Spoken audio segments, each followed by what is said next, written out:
The performance review. For a lot of us, it's probably the most dreaded meeting on the calendar. But here's the thing. It's also one of the most critical conversations you'll have for your career. It can really define your trajectory, your pay, and your whole sense of value at work. So today, we're going to talk about how to stop dreading it and start mastering it. I want you to just take a second and think back to your last review. When that door closed and you were walking back to your desk, how did you really feel? Was it disappointment? That gap between what you hoped for and what you got? Or maybe it was just confusion, like the feedback came out of left field and didn't really match up with your year. And for some, it's a much stronger feeling, a real sense of being wronged or cheated. That all your hard work, the late nights, the extra projects, it was like it was completely invisible. If you've ever walked away from that meeting thinking to yourself, I deserved better, I can tell you, you are not alone. But that feeling doesn't have to be a reality. Look, that frustration is valid, and it's exactly why we're talking about this. It's time to stop being a passenger in your own review. It's time to get in the driver's seat. Now, what I'm about to share with you isn't some theory I pulled from a textbook. It's grounded in more than 25 years of experience in the corporate world. I've been in your chair, waiting to hear the feedback. And I've also been the manager on the other side of the desk, leading these very same discussions. I've seen firsthand what works and what completely fails from both perspectives. So, the goal for our time together is really simple and practical. We're going to dismantle that old, passive approach and build a new, strategic one. This is all about making sure your hard work and your impact aren't just seen, but that they're actually rewarded. The single biggest change you can make doesn't come from a clever script or some new tactic. It's a fundamental shift in how you even think about the review itself. See, most people have a default mindset. They're reactive. They show up and just wait to be told how they did. They get defensive. It's anxious. It's passive. The effective mindset, though, flips this on its head. You're proactive. You come prepared. You're strategic with clear goals for the conversation. And you're collaborative, seeing your manager as a partner, not some judge. This brings us to a really crucial redefinition. Your review is not a report card on your past. That's a school mindset. This is a business meeting about your future value to the company. It's a discussion about your role in where the company is headed. Let this idea really sink in. Your goal in that room is not to defend your past work. Your goal is to build a solid business case for your future. You are making an argument for why the company should increase its investment in you, whether that's with more responsibility, a promotion, or a raise. So, how do we actually put this new mindset into action? Well, we need a framework. We need a clear, repeatable plan that turns this idea into something you can actually do. Our framework has just 3 steps. First, you build your case. This isn't just a laundry list of tasks. It's a record of your accomplishments tied directly to business impact. Think in terms of, I did X, which resulted in Y for the company. Second, you align with your manager constantly. The formal review should have 0 surprises. Use your regular check-ins to stay on the same page. And third, you lead the conversation. Don't walk in and wait. Walk in with your own agenda, ready to talk about your future contributions. These 3 steps are designed to help you avoid the most common traps. Most professionals wait until the review, they talk about their to-do list, not their impact, they treat their manager like an opponent, not a partner, and they leave without a clear plan for the future. Just avoiding these 4 mistakes will put you way ahead of the game. This whole framework, it isn't just about getting a better rating. It all leads to one really powerful idea. You have to take ultimate ownership. You need to start thinking of yourself as the CEO of your own career. I want you to try on this metaphor. Your manager, they're your primary shareholder, your biggest investor. The review is your chance to report on the performance of you Incorporated. What was the return on their investment in you last quarter? And more importantly, why should they increase their investment next quarter? So, the crucial takeaway is this. Career growth isn't something that just happens to you, it's something you direct. And the performance review is the main boardroom where that direction gets set. If you give up control of that conversation, you're essentially giving up control of your career. It's that simple. So I'll leave you with a question to reflect on. Before your next one-on-one, just ask yourself this. If my manager could only remember one single story about my contribution this quarter, what do I need that story to be? Define that story. Because that is the first and honestly the most important step to truly owning your own narrative. Ah, the annual performance review. You know, just saying the words can bring up a little anxiety for most of us, and honestly, for good reason. It seems like no matter how hard we work, the outcome can often feel, well, a little disappointing. So today, we're going to dig into why that is, and more importantly, what you can actually do about it. This is all about taking back control of your own career story. Just take a second and really think about that. You walk out of that room, the feedback's still echoing in your head, and the main thought is just, they don't get it. They just don't see what I really accomplished this year. If that sounds at all familiar, well, you are definitely not alone. It's an incredibly common and incredibly frustrating experience. You know, I've come to call this the annual disappointment. It's that huge gap between the effort and the value you know you brought to the table and the official evaluation that ends up in your file. Now, this isn't about blaming your manager or the company. It's about understanding the mechanics of why this gap shows up so consistently. See, this disconnect usually boils down to a few classic traps. First, there's the mismatch in expectations, where your idea of success and your managers are on two different planets. Then there are the assumptions we all make, right? You assume your hard work speaks for itself, and your manager assumes you'll tell them if something's a big deal. Then you have the silent hero, the person doing incredible work but never talking about it. And maybe the biggest mistake of all? Waiting until that one day a year to try and tell your entire story. That's just a recipe for disappointment. Okay, I know these points can feel a bit abstract. So let's ground this in a scenario that I'm sure is all too real. This is a story I have seen play out in one way or another more times than I can count. Let me tell you about how these little disconnects can lead to a really unsatisfying result.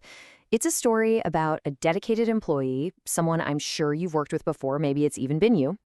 So picture this person. They're the one logging back on after dinner to solve a problem. The one who always raises their hand for the tough projects nobody else wants. They're consistently putting in the time, the effort, the grind. And look, this isn't just about being busy. They actually delivered. They were the one who saved that key project back in the spring. They stepped up to handle that client crisis in the fall. We're talking tangible, high-impact contributions that made a real difference. In their mind, they've had an absolutely stellar year. And then review day comes. After all of that effort, all of those wins, the final rating lands. And it reads, meets expectations.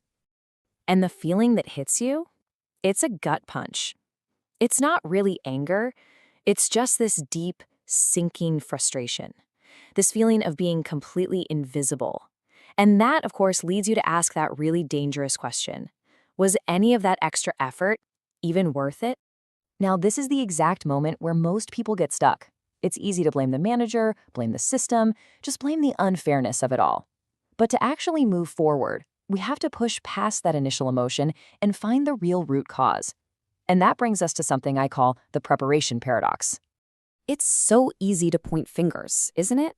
Maybe the manager was just too swamped to notice. Maybe the review system itself is flawed. And sure, those things can be part of the problem, but they are very rarely the primary reason for the failure. The real breakdown usually happens somewhere else entirely. This is the single most important lesson I have ever learned about this process. It's a hard truth, but it's an incredibly powerful one. The performance review doesn't fail you. Your preparation fails you. Let's be crystal clear about this. The failure was not in the performance. The work was great. The failure was in the communication and the framing of that work's value.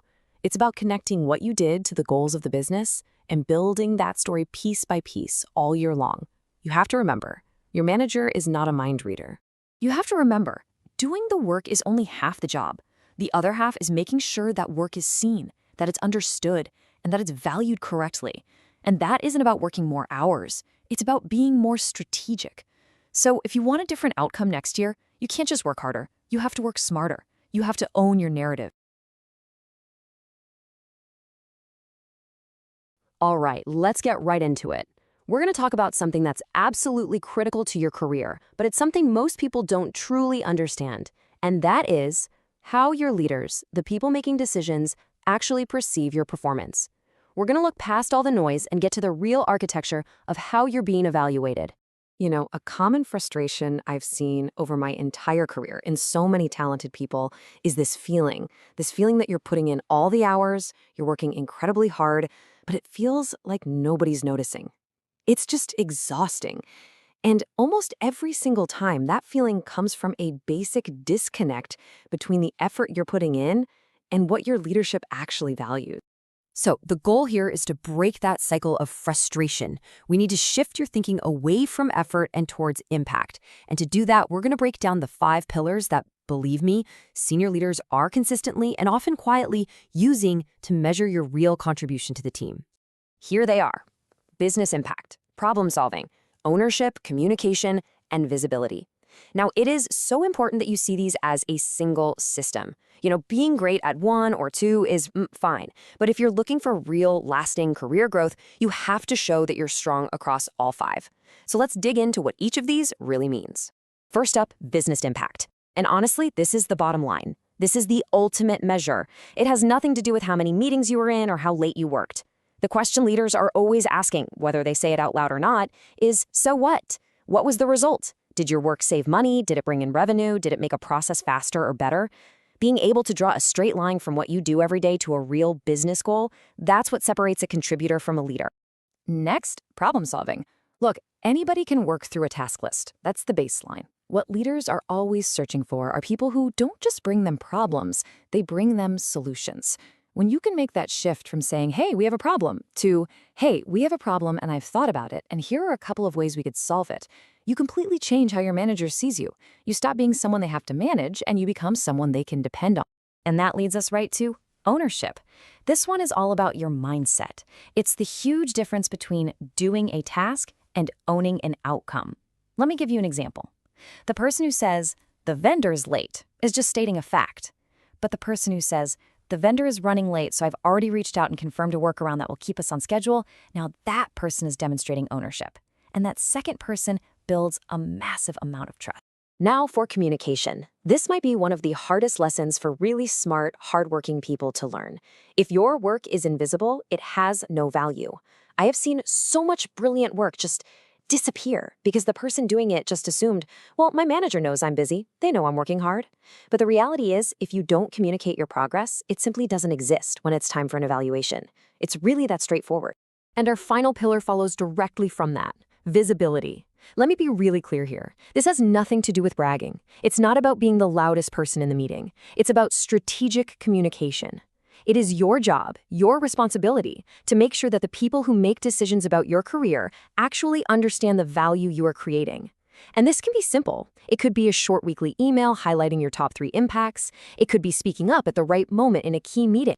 Okay, so we have our 5 pillars. Now, with those in mind, let's tackle the single biggest myth that I see holding people back in their careers. And that's this crucial and sometimes tough distinction between effort and impact. The myth, the story we tell ourselves, is that if you just keep your head down and work hard, someone will eventually notice and reward you. But the reality, the one I've seen play out for more than 20 years, is that visible, high-impact results are what get you recognized and promoted.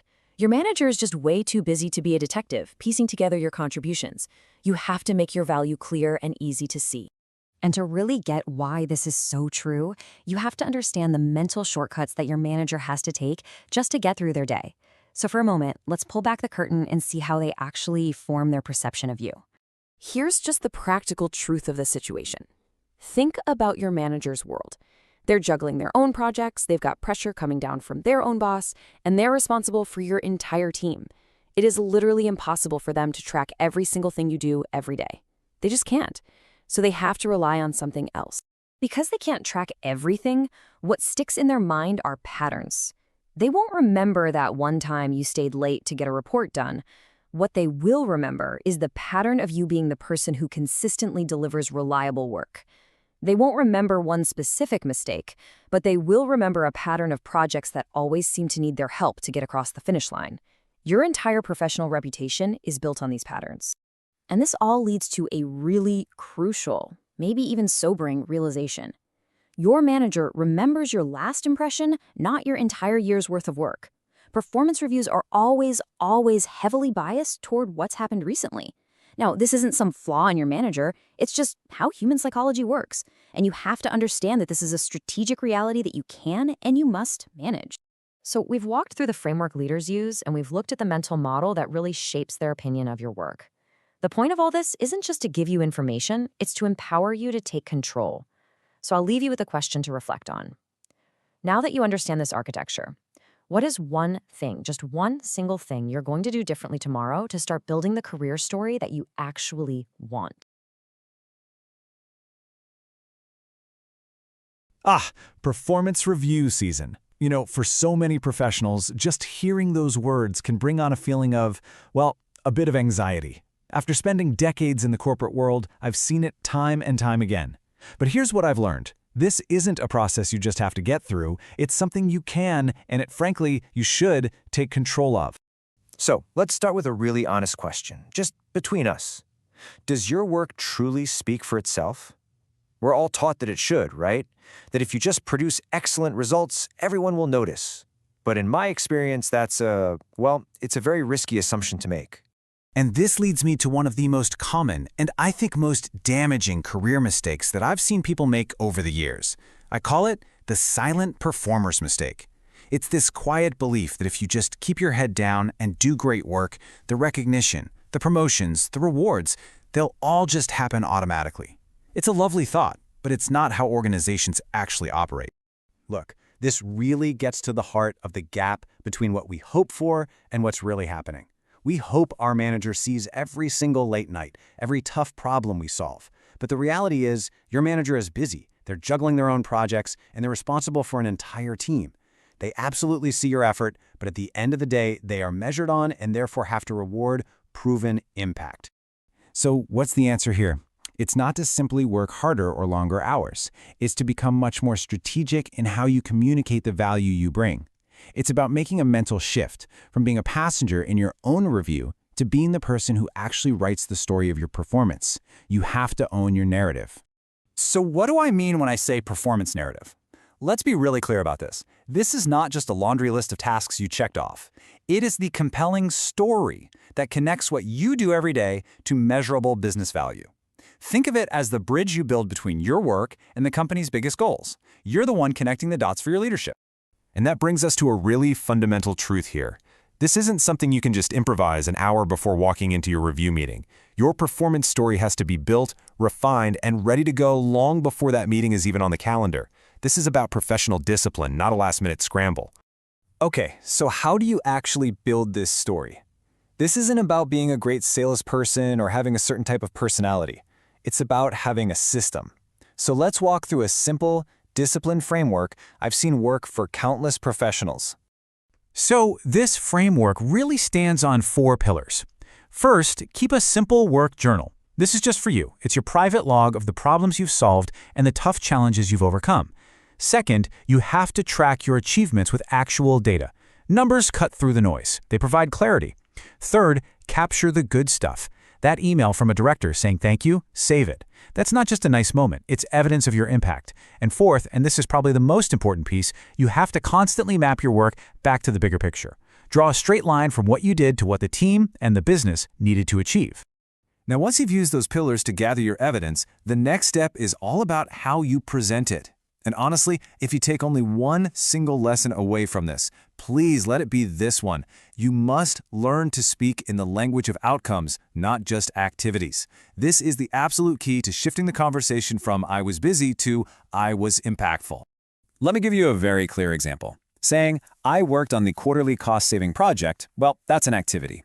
Your manager probably knows that, they likely assigned it to you, but saying, "I identified key inefficiencies that ultimately reduced project costs by 20%, now that is an outcome. It shows ownership, it shows critical thinking, and it shows real, tangible value. 20%. Just think about that. That one number is so much more powerful than an entire paragraph describing how hard you worked. Specific, quantifiable results like this is the language of business. It's undeniable. So why does this shift matter so much for your long-term career? Well, because when you speak in outcomes, you're speaking the language of strategy. You're proving that your value goes far beyond just your basic job description. The stories you tell are clear, they're memorable, they're easy to defend, and frankly, they show that you think like a leader. So, I'll just leave you with this one thought to reflect on. The work you do creates results every single day. That's a given. The only question that really matters is, what story will you tell with them? let's talk about the performance conversation. For so many people, it's probably the most stressful meeting on their calendar all year. It often feels like a judgment, right? A test you have to pass. And honestly, I've seen that anxiety completely derail promising careers time and time again. But I've also learned that the most effective professionals, well, they just see it differently. So we're going to explore how to reframe this meeting, not as a review, but as what it truly should be, one of the most important strategic conversations you'll have about your career. Now, this right here, this is the single most important mindset shift you can possibly make. If you only take one thing away from our time together, please, let it be this. This simple change in your perspective is the foundation for everything else we're going to talk about. It completely changes the dynamic in the room, and more importantly, it changes how you show up. So what's the real difference here? What am I talking about? Well, think about it. An interview? That implies a power imbalance. You're there to be judged. You're seeking approval. But a business discussion, that's a meeting of two professionals who are managing a very valuable asset. And in this case, that asset is your career and your contribution to the company. You're a partner at the table, not a subordinate. Look at how this breaks down the internal psychology. On the left, you've got that passive reactive interview mindset. You're just waiting for questions, reacting to feedback, really just hoping for approval. But on the other side, you have the proactive strategic mindset of a business partner. You come in with an agenda, you're seeking alignment on goals and how you can create future value. So just take a moment and be honest with yourself. Which one of these columns do you typically find yourself in? And this is the point I really want to drive home. Approval is temporary. It's fleeting. Alignment, on the other hand, is strategic. It means that both you and your manager have a shared, crystal clear understanding of your value, your development areas, and your path forward. That is the real measure of a successful conversation. Now, with that mindset in place, let's talk about how it completely changes the way you communicate. Okay, so once your mindset is right, the way you communicate has to follow suit. The biggest mistake I see smart professionals make is letting their emotions drive the conversation, especially when they start to feel defensive. The key to communicating with real power in these moments is to anchor yourself completely in the facts. Let's be really clear about what true confidence looks like in this kind of meeting. It isn't about being loud or making these big, bold claims. No, it's the calm, quiet presentation of objective data. It's the ability to just say, here were the project outcomes, here's the data, here are the results. It requires zero emotional defense because the facts, well, they speak for themselves. Now, the direct opposite of that is arrogance. And arrogance is what happens when you present your feelings about your performance as if they were facts. Things like, well, I feel I'm the best person on the team, or I believe I deserve this. That kind of language, it immediately puts a manager on the defensive. Why? Because it's an opinion, it's not evidence. And it's a trap so many people fall into when they feel like they're being undervalued. So here's what that looks like in practice. Instead of justifying your effort by saying something like, but I worked really, really hard on that, you simply report the facts. The project was delivered 10% under budget, and the customer satisfaction scores went up by 15%. Can you feel the difference? One is a plea for recognition. The other is a business report. And believe me, when you stick to the facts, you are standing on much, much more solid ground. All right, now let's fix another huge mistake people make. They think this meeting is all about answering questions. But the most effective professionals I've ever mentored, they understand that it's just as much about asking questions. Your questions are how you gently take control of the conversation and steer it toward the future you actually want. Now look, these are not just random questions. They are strategic tools. The first one, what skills should I develop? That signals your ambition. The second one, what gaps do you see? That shows incredible self-awareness and a real willingness to improve, which is a huge sign of professional maturity. And the third, what can I do specifically? That shows you are action-oriented. You're not just there looking for a pat on the back. You're looking for a concrete plan to deliver even more value. I'm going to say that one more time because it's that important. Your questions signal your ambition far more than your answers ever will. When you ask these kinds of questions, you stop being a subordinate who's being reviewed, and you become a strategic partner who's planning for the future. You are demonstrating complete ownership of your career. Finally, let's talk about the unspoken element in the room. This is the last piece of the puzzle. You can have the perfect mindset. You can have the right words ready to go. But if your physical presence contradicts your message, you lose all credibility. How you carry yourself matters more than you think. Your body language has to reinforce the business partner mindset we talked about. So stay calm, try to avoid fidgeting, maintain a professional, upright posture, and keep your body language open. No crossed arms, no defensive stances. Leaning in just slightly when your manager is speaking shows you're engaged and you're receptive. This isn't about faking it. It's about creating alignment between your words and your action. And this is how it all comes together. Your mindset as a business partner, your fact-based communication, your forward-looking questions, and your open, calm body language, they all work together to send one single powerful message. I am a partner. I am here to collaborate on my future and to deliver value for this business. That is how you fundamentally transform this conversation. So I want you to think about that. You are not a passenger in these meetings. You are in the driver's seat. With this framework, you have everything you need to move from being reviewed to leading a strategic discussion about your own future. The only question left is, how are you going to apply it? Let's talk about performance reviews. For a lot of people, just hearing those two words can bring on a wave of anxiety.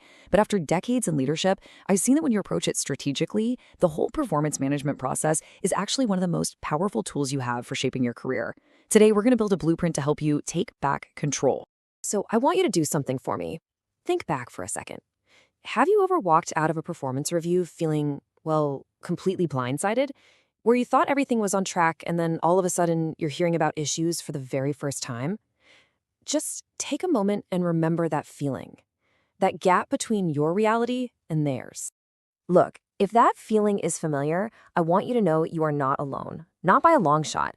I've seen this exact scenario play out hundreds, maybe thousands of times over the years. That anxiety, it's a direct result of a flawed, outdated system. But here's the thing, you don't have to be a victim of that system. You can absolutely change the dynamic. It's what I call the annual review surprise. It's that old model, right? You set your goals in January, and then it's pretty much radio silence until December. From where I sit, as a leader, that's just a complete failure of the system. A manager's job, a core part of their job, is to clear roadblocks and make sure everyone's aligned. A 12-month gap with no real feedback makes that totally impossible. Okay, this next part, this is probably the single most important mindset shift you can make. It changes the entire game. And it all comes down to how you see your manager's role in your career. So on the one hand, you have the common view. Your manager is a judge, and the review is this big verdict that you just have to wait for. That's a reactive way to live. But on the other hand, there's the strategic view. This is where I want you to be. Your manager is your growth partner. Think about it. Your manager literally cannot succeed unless you do. So the review isn't a single event. It's just a summary of a conversation that's been happening all year. This simple shift moves you from being reactive to being proactive. Okay, so how do we actually do this? How do we make that shift happen? Well, it's not about one single grand action. It's about changing your entire approach. It's about playing the long game and turning that review from a high-stakes event into a predictable, low-stakes process. This really shows you the problem, doesn't it? Goals are set way back at the start of the year. And then what happens? A huge chasm of time opens up with no real, structured feedback. By the time December rolls around, the context from January is long gone.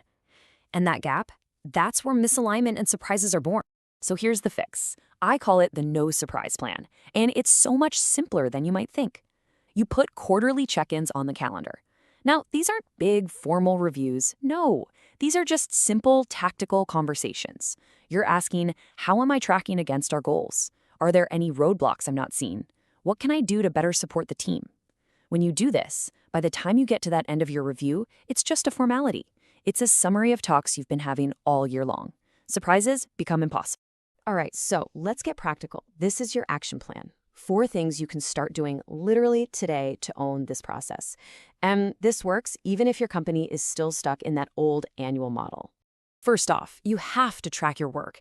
And I don't just mean a list of tasks. I mean the impact your work had on the business. Second, you have to communicate that impact. Your manager is busy. They've got a lot on their plate. It's not their job to play detective and figure out everything you've done. You have to share your wins. Third, ask for clarity. Ambiguity is the absolute enemy of high performance. If you're not sure about something, it is your responsibility to get clear.